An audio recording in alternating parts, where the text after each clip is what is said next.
Good morning. Welcome to day 35 of our 52 days through Nehemiah. Today we're looking at Nehemiah chapter 7. We're going to look at verse 39 all the way to verse 60. Again, we're still in a list of another names, but wanted to kind of see some of the cool things that are in this list of names today.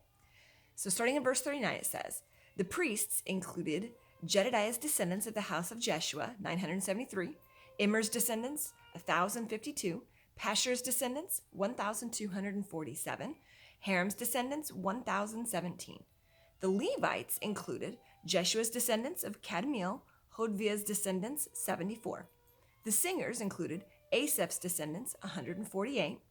The keepers included Shallum's descendants, Adder's descendants, Talmon's descendants, Akab's descendants, Hatita's descendants, Shobai's descendants, 138. The temple servants included Ziha's descendants, Hasupha's descendants, Tabith's descendants, Kerith's descendants, Sia's descendants, Padon's descendants, Labana's descendants, Hagaba's descendants, Shammai's descendants, Hanan's descendants, Gilda's descendants, Gahar's descendants, Reiah's descendants, Razin's descendants, Nekoda's descendants, Gazam's descendants, Uzzah's descendants, Peshea's descendants, Besai's descendants, Meunim's descendants, Nephishim's descendants, Bakbuk's descendants, Hakapah's descendants, Harha's descendants, Bazluth's descendants, Mehida's descendants, Harsha's descendants, Barkos's descendants, Sisera's descendants, Tema's descendants, Nizav's descendants, Hadapah's descendants.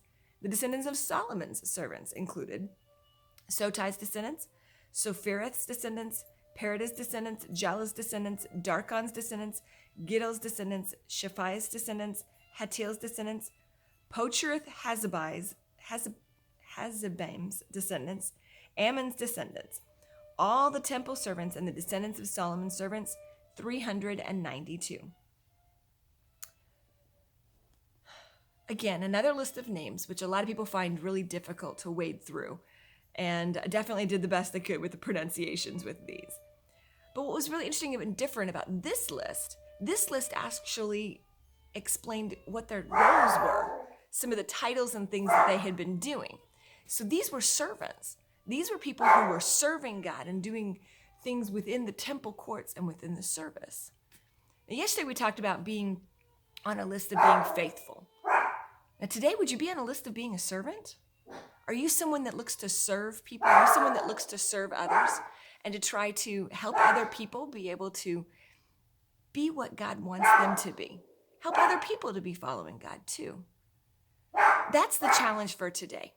Would you be among a list of those people who would be serving others? What does that look like for you today? Thanks so much. We'll see you tomorrow.